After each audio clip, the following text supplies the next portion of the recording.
There are only two bits you need for cabinet installation.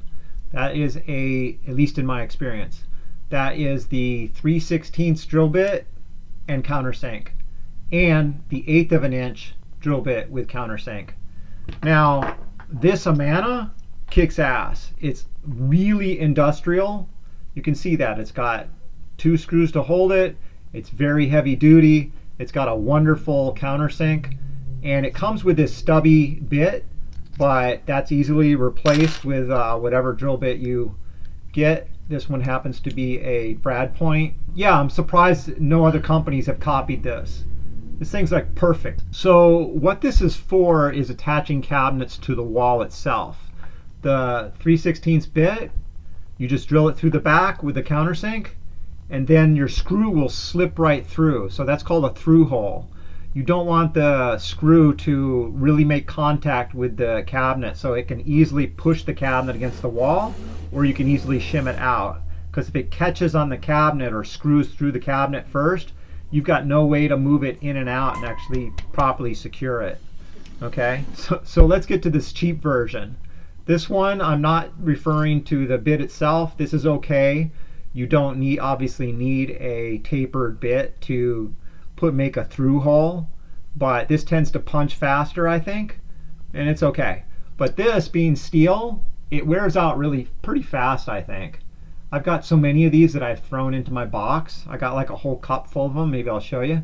But yeah, I don't like it. I mean, compared to this carbide, that carbide there, that's sharp, and that sucker really makes a nice clean hole. So this other bit, the 1/8 of an inch Amana, is this one actually the carbide is chipped. But you want carbide, whether you buy this or a cheap one. You can get this in a hex shank like this one, or you can get it in the round shank.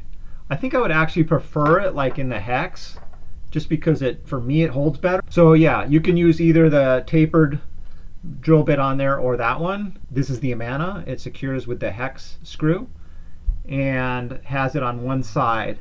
This one has it on both sides. So to qualify statements that I'm making, the 1/8 of an inch Amana specifically, or any countersink that has the tapered drill bit, is actually smaller than an 1/8 here, where the screw is engaging in the material, which gives it a stronger hold. If you look at the actual screw itself, in the shaft portion of it, it is 10.5 hundredths. If you went with a straight 1/8 of an inch drill bit, like this one on the cheaper version that I bought, actually this one's smaller. This is the 7/64. This is what you actually want. On the 1/8 of an inch version, that might be just a little big for the screws that you typically use to attach cabinets to each other.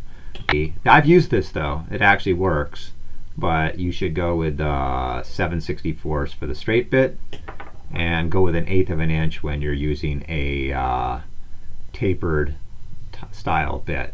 When you're using the 1/8 of an inch, you want to secure your boxes to each other, the two 3/4 inch sides of your cabinet, and then screw this through. So you use a clamp and you screw this through the first one and as far as you can in the other one without going through the other side, obviously, so maybe a 1/2 inch, and you can extend this bit as needed to do that.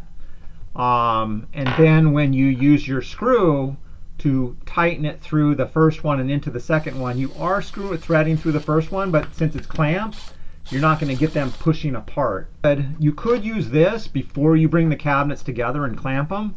You could put a through hole in the areas you want them and use this, and that would work. It's just I've always done it where I don't do it ahead of time.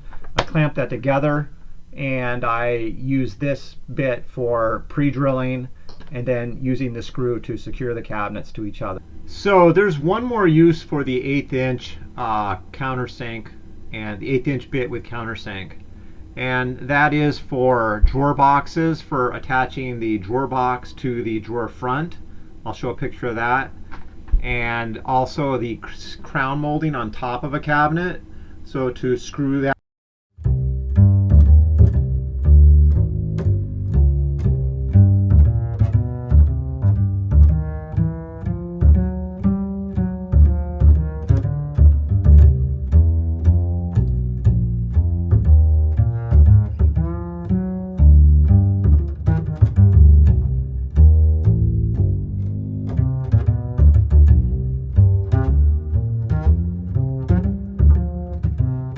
another thing about this bit that I really didn't make clear maybe is that this bottoms out. This one does not go through because this shaft is very small, because this one, the bit goes all the way through the backside. This one, the reason I think they gave that stubby drill bit was because it bottoms out right here, right around here somewhere. If you wanted to, you could not bring this down far. For some application, you might need to do that. So take that into consideration if you buy this. But since I only use it for through holes, it really doesn't matter how long this is. Okay. Yeah, go cheap on this. Don't go cheap on this. Okay, that's my advice, and take it or leave it. That's it. Hopefully that was helpful. If not, well, don't give me a like and don't subscribe. But if it was helpful, hit the like button. Thanks.